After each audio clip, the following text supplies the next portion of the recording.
Allô, allô, allô, allô, allez, bonsoir les jeunes, les jeunes de l'église Source d'Espérance de mots. Que Dieu vous bénisse abondamment. Et nous bénissons le Seigneur cet après-midi pour ce petit thème que nous voulons débattre ensemble. Étant votre grande sœur, j'aimerais vous poser un peu cette question par rapport au mariage. Bon, c'est vrai que ce n'est pas encore votre vision, mais toute autre personne a... comment on appelle, a une idée plus ou moins de ce qu'il veut ou de ce qu'elle veut dans l'avenir comme femme, comme homme, je ne sais pas. Donc vous avez plus ou moins une petite idée. Bon, voilà pourquoi j'aimerais vous poser vraiment cette question. Parce qu'on attend un peu partout aujourd'hui que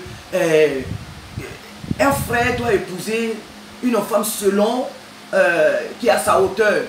Une soeur doit épouser un homme à sa hauteur. Un frère doit épouser une femme à sa hauteur. Ce qui veut dire que si le frère il est médecin, il faut qu'il épouse une femme soit qui est intellectuelle comme lui. C'est pas normal qu'un frère médecin épouse une femme de chambre parce que ça va causer un réel déséquilibre dans leur foyer. Ce que moi je ne trouve pas, je dirais que ben, écoute, j'ai pas la réponse. Bon, moi je voudrais avoir un peu votre avis. Amen. Je voudrais avoir un peu votre avis. Comment est-ce que vous voyez cette question? Est-ce que c'est bien que on épouse forcément une personne qui est soit à notre hauteur ou bien à la hauteur de la personne? Voilà. J'espère que vous m'avez compris. Amen. Donc on va commencer par l'homme qui est au milieu de vous. Amen.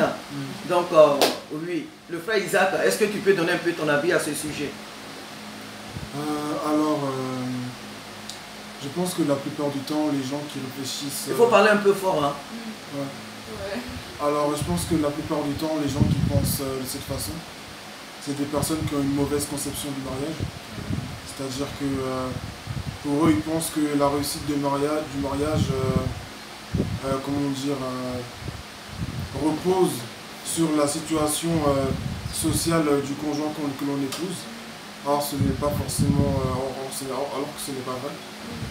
Le fait d'avoir tous les deux la même situation financière, le fait d'être tous les deux issus du même milieu social ne garantit pas la réussite de notre mariage ou autre. Donc c'est ce que je pourrais dire dans un premier temps. Amen, amen. Et la sœur Lindsay, ton avis? Pour moi, le mariage ne doit pas être basé sur la raison sociale, parce qu'on marie quelqu'un qui a la même conception de vie que nous, qui voit les choses comme nous, qui veut mener une vie comme nous, et sa profession n'a rien à voir avec l'union qu'on va s'accorder tous les deux. Amen. Au contraire, on ne sait pas ce que la vie peut nous réserver, on ne sait pas ce que Dieu nous réserve. Aujourd'hui on peut être médecin, demain on peut perdre son travail, parce que Dieu a d'autres plans pour nous, et là notre raison sociale va changer. Du coup, c'est pas des choses à prendre en considération pour le mariage. Amen. Et la sœur Stéphie? Pour suivre un peu ce que la sœur Lindsay a dit, Oui. en fait, si on se base que sur l'aspect financier, Oui. et qu'on se concentre sur ça, pour moi c'est comme si c'était un peu de l'orgueil en fait, un peu. Parce que, comme vous l'avez dit tout à l'heure, quand Dieu il a fait Adam et Ève, Adam il était beaucoup plus haut, il avait déjà nommé les animaux, etc. etc. Oui. Et c'est pas pour autant que il a quand même mis Ève à ses côtés, quoi. Amen. Et pour moi, en gros, si quelqu'un, par exemple, si Dieu nous amène à être avec quelqu'un qui est placé plus haut financièrement, c'est peut-être que cette personne-là, elle doit nous compléter aussi. Amen. Par rapport à notre situation. En fait, c'est vraiment... en fait, il n'y a pas de différence, on se complète, quoi. Amen. Alléluia. Donc moi, ce que je comprends, et pour moi, c'est très juste. Parce que le mariage, c'est une question de complémentarité. Alléluia. Ce n'est pas une question de finances pour dire que oui, j'envoie 20 000 euros, il faut que l'autre aussi soit capable d'envoyer 20 000 euros. D'abord parce que le mariage, il est d'abord une institution de Dieu. Donc c'est le choix de Dieu qui est important. Que je sois médecin et que Dieu me donne une femme de chambre, c'est parce que Dieu sait qu'avec cette femme de chambre, je ne vais pas perdre mon salut. Peut-être que cette femme de chambre, elle est pour moi une réelle aide. Mais l'aide, ce n'est pas seulement au côté financier. Sur le côté financier, l'aide est beaucoup spirituelle. L'aide, c'est vraiment dans tous les sens. Donc si cette femme est capable, elle peut avoir du temps pour me soutenir dans la prière. Et surtout si elle est vraiment l'être que Dieu a pris de ma porte plutôt, je crois que c'est ce que nous devons rechercher. Mais le côté financier, comme vous êtes en train de le dire, moi vraiment je suis à 100% d'accord. Le mariage chrétien ne doit pas être basé sur le matériel, mais sur l'amour qui vient de Dieu, sur le choix d'abord de Dieu, parce que c'est Dieu qui nous choisit nos partenaires. C'est Dieu qui les choisit. Donc Dieu est libre de nous donner même un agriculteur, quand bien même on est juge ou avocat, il est libre de nous donner qui il veut. Pourquoi? Parce qu'il sait que c'est de cette personne qui nous a attirés. Alléluia. Vraiment que le nom... Oui. Si je peux rajouter quelque chose. Par exemple, imaginons demain, quelqu'un refuse de se marier avec une femme de chambre, comme vous dites. Oui. Cette personne-là, elle ne va pas rester riche éternellement. C'est-à-dire que demain, tu vas tout perdre. Tu vas refuser de te marier avec elle parce que c'était une femme de chambre, mais au final, tu te retrouves sans rien. Oui. Voilà, et la femme de chambre peut se transformer en femme politique, en médecin, elle peut reprendre ses études.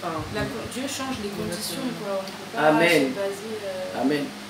Frère Isaac, est-ce que tu as quelques exemples dans la Bible que tu peux, par rapport au mariage, des personnes qui ont rencontré des femmes qui n'étaient pas forcément de leur rang social? Ouais.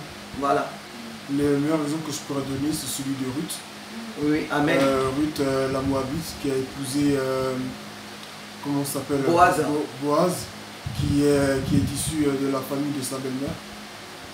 C'est vraiment une femme déjà, rien que par son comportement, ses valeurs, son attachement à sa belle-mère alors qu'elle n'était pas obligée parce qu'elle avait perdu son mari. Oui. Donc elle n'avait plus aucun lien avec cette femme. Elle aurait pu partir, mais elle est restée jusqu'à travailler pour prendre soin encore de sa belle-mère, rentrer dans un peuple qui ne l'aimait pas de base. Elle était une femme hostile à ce peuple-là parce que les gens, Israël et les Israélites et les Moabites, ils étaient vraiment les uns contre les autres. Mais elle a accepté d'affronter le regard des gens et vraiment le fait de prendre soin de sa belle-mère, elle a travaillé dans le champ pour prendre soin d'elle. Finalement, elle a trouvé un homme qui était riche, c'est vrai.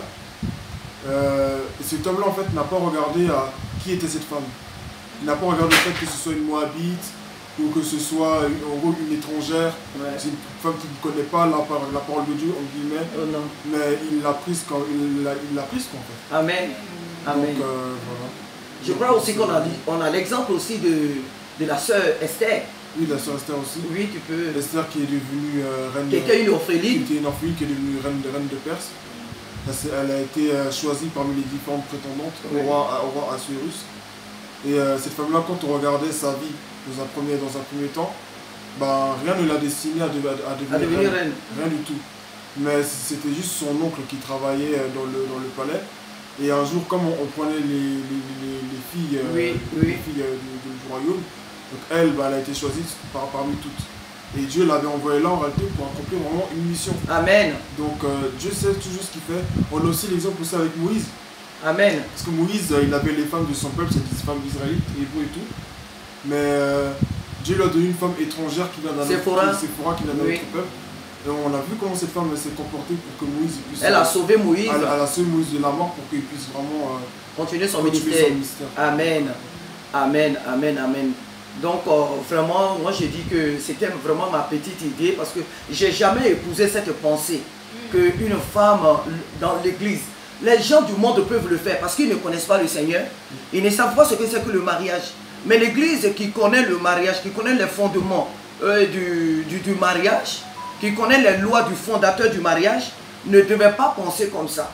Il faut arrêter de penser qu'on est dans un monde moderne, donc il ne faut pas pousser les gens à cette mentalité-là, parce qu'elle n'est pas du tout de Dieu.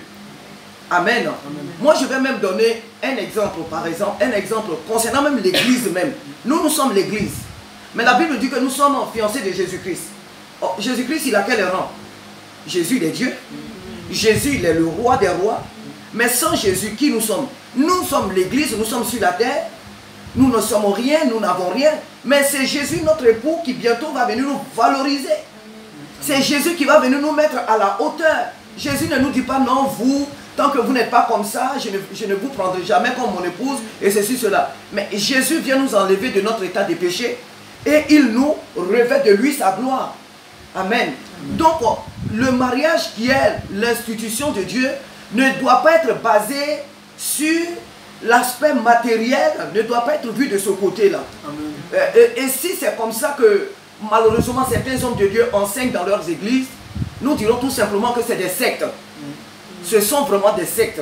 Et il faut dévier le peuple de Dieu parce que ce soit la famille, l'église et même l'humanité, tout part de la famille. Donc quand l'église même qui doit enseigner les valeurs de la parole de Dieu en dévie de cette façon, nous croyons que ces personnes qui enseignent ces choses-là sont vraiment les enfants du diable. Ou certes, elles n'ont pas encore compris vraiment ce que c'est que le mariage et donc elles doivent se repentir de leur mauvaise manière d'enseigner la parole de Dieu. Amen. Parce que comme les deux soeurs viennent de le dire, on peut être juge aujourd'hui et puis n'est pas de juge demain. Tout peut se perdre en un clin d'œil. Peut-être que la femme de chambre, elle peut conserver son travail durant toute votre vie. Donc, une situation financière, on peut la perdre d'ici demain. Si tu n'as pas perdu la situation, mais il peut t'arriver peut-être un accident.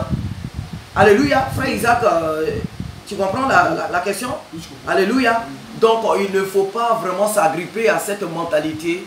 On est appelé à se marier dans la maison de Dieu. Donc, que le frère soit peut-être un vigile. Et que moi, la soeur, je sois peut-être médecin. Si le Seigneur dit que c'est mon mari, il est mon mari. Je l'accepte parce que Dieu sait que c'est auprès de cet homme que je vais me sentir heureuse. C'est auprès de cette femme de chambre-là que je vais me sentir heureux. Parce que tout est question de gagner le ciel. L'objectif, c'est de gagner le ciel. Ce n'est pas de vivre bien sur la terre, et puis, mais c'est de gagner le ciel. Amen. Donc vraiment que le nom du Seigneur soit béni. C'est notre première vidéo avec vous, la jeunesse. Je ne vais pas vous prendre beaucoup de temps. Est-ce qu'il y a quelqu'un qui veut encore ajouter une petite idée? Lindsay, est-ce que tu veux encore ajouter un petit mot? Je vais vous laisser pour que chacun donne son mot de fin. Moi, je veux finir en disant que pour vraiment comprendre ce que Dieu veut pour nous, il faut qu'on arrête de s'accrocher à ce que ce monde veut pour nous. Amen. Et vraiment se concentrer sur la parole de Dieu. Amen. Et demander chaque jour que l'Esprit Saint nous guide vers le chemin que Dieu Amen. a fait pour nous. Amen, amen, amen. La sœur Lindsay? Stéphie? Oh là là, excuse-moi, la sœur Stéphie.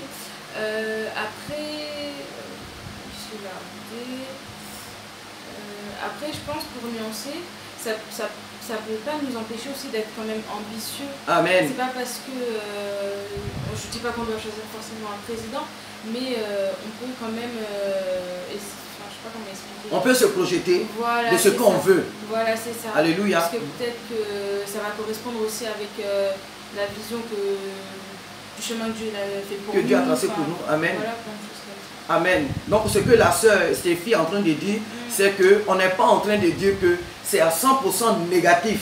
Qu'un chrétien veuille, une chrétienne qui est femme de chambre, elle veuille épouser un homme, un président, ou bien une femme, une sœur qui est ministre, veuille épouser un président de la République. Ce n'est pas mauvais en soi. Mais nous disons que accorder plus d'importance à la chose, c'est ce qui est mauvais. Alléluia. C'est ce qui est mauvais parce que ça nous détache du plan de Dieu certainement. Voilà, donc c'est aussi bien. Amen. Frère Isaac, ton mot de fin?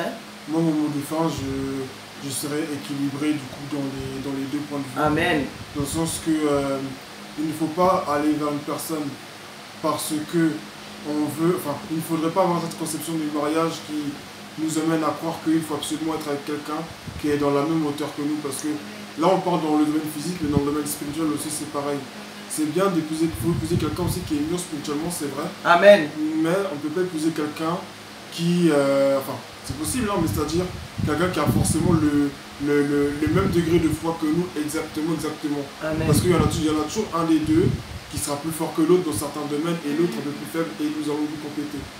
Tandis que aussi, dans un autre point de vue aussi, ça nous empêche pas aussi d'être ambitieux. Amen. C'est-à-dire que moi je sais que je m'ai confié au ministère, demain j'aimerais me marier avec un homme ou une femme de Dieu qui craint le Seigneur, qui a un mystère, qui sert le Seigneur. J'aimerais bien le soutenir parce que j'ai une grande vision de l'œuvre. Amen. Amen. Donc il faut vraiment être équilibré. Amen. Vraiment les jeunes, que Dieu vous bénisse. Moi, mon mot de fin, c'est que des deux côtés, comme vous venez de le dire, il faut être équilibré. Amen. Il faut être équilibré.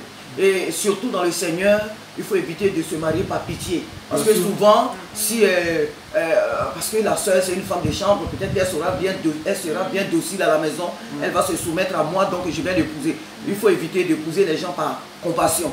Est-ce que c'est vraiment le plan de Dieu? Alléluia. Cela ne nous empêche pas d'aspirer à de bonnes choses, d'aspirer à ce qui est élevé. Amen. Mais ne le faisons pas dans le but d'éviter ce que Dieu attend de nous à nos mots. de ce que le Seigneur, du plan que Dieu a pour notre vie. Sinon, un enfant de Dieu peut toujours se projeter plus haut. Alléluia. Donc, que le nom du Seigneur soit béni pour notre première vidéo. Ce n'était pas vraiment préparé, mais Dieu nous a donné quand même une idée de savoir ce que ces choses-là peuvent représenter dans notre vie. Amen. Prochainement, nous en ferons une grande vidéo avec les autres. Amen. Et que sur le même thème, que Dieu nous bénisse, qu'il vous bénisse abondamment. Amen. Qu'il nous bénisse abondamment. Amen, amen, amen.